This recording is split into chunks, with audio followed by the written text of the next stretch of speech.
Você sabia que os britânicos são os que mais colonizaram a África?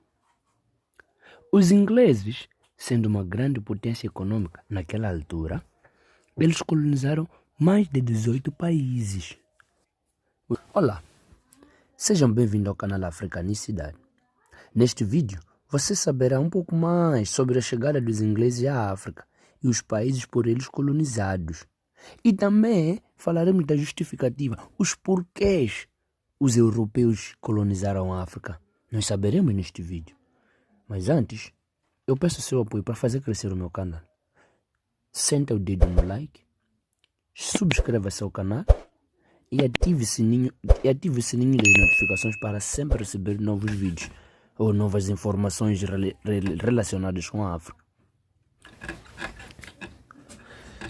Entre o final do século XVII e meados do século XIX, os ingleses assumiram a frente da colonização do continente africano. Por ser uma potência econômica no país, com os resultados da Revolução Industrial já consolidados, a Inglaterra vai liderar a exploração de África, interferindo, inclusive, na questão da escravidão, levando a bandeira contra o tráfico atlântico, já em declínio.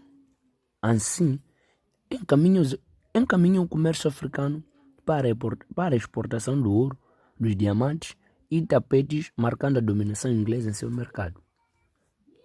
Estabelecem assim novas colônias na costa africana. Estes foram os países colonizados pelos ingleses, com os respectivos anos em que conquistaram a liberdade. Em 1910, a África do Sul conquistou a liberdade. Em 1922, o Egito conquistou também a sua liberdade, ou a sua independência. A Líbia foi em 1951, o Sudão foi em 1956, Gana foi em 1957, a Somália em 1960, Nigéria em 1960, Serra Leoa também em 1961, assim como Camarões, Tanzânia.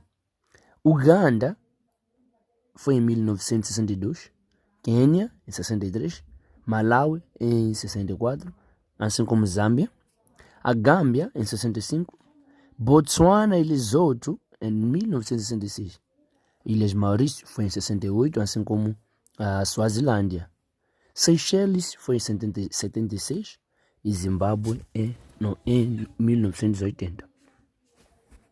Entre os anos 1880 e 1914, o continente africano foi dominado pelos europeus. Esse domínio está relacionado ao desenvolvimento do capitalismo ocidental, que precisava de matérias-primas para a indústria, mão de obra barata para a extração dos mesmos, mercados consumidores com esta intenção passou a explorar o território e os povos africanos.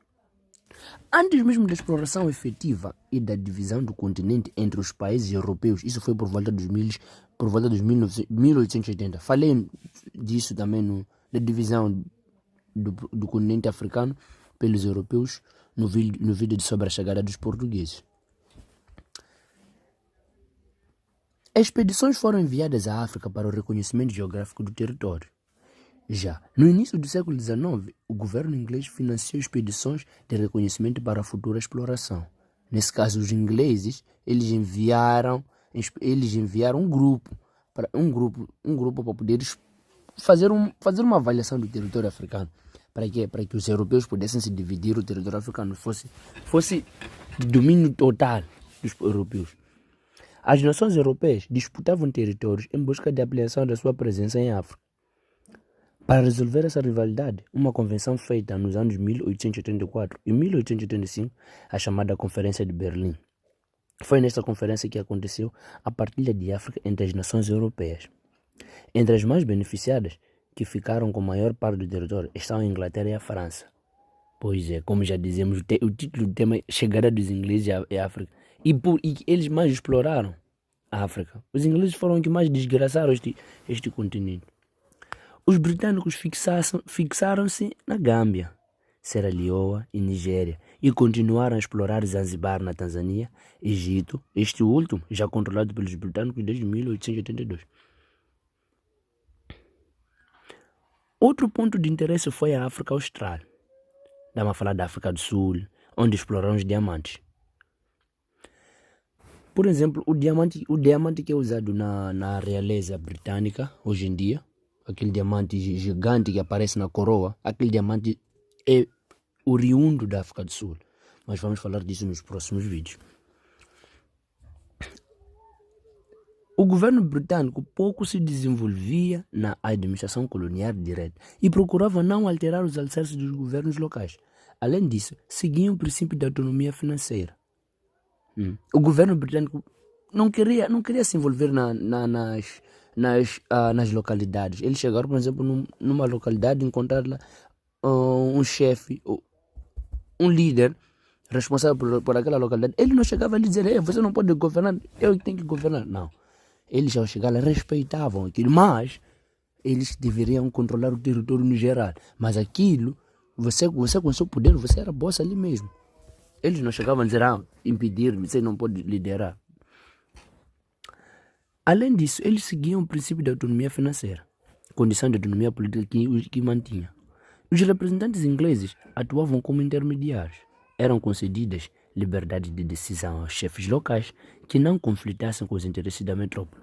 Nesse caso, assim que os ingleses chegassem numa localidade, por exemplo, encontrassem lá um chefe, eles chamavam, você pode tomar decisões aqui.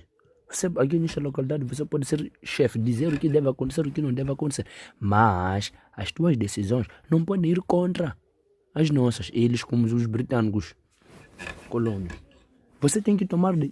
Os chefes das localidades em África deverão tomar decisões, mas que essas decisões não impedissem ou não interferissem na autoridade dos ingleses. Eram concedidas liberdades de decisão aos chefes locais que não conflitassem com os interesses da metrópole. Nessas relações, Londres sempre tinha o direito ao voto, mantendo os portugueses o poder dos ingleses, melhor dizendo.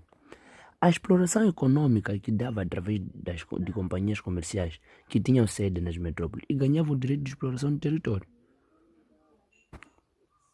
Entre as companhias inglesas que mais exploraram o continente africano estão a United African Company, Royal Niger Company, as que exploraram a costa do Guiné, e a British South Africa Company, the Cecil Rhodes, presente na África do Sul até hoje.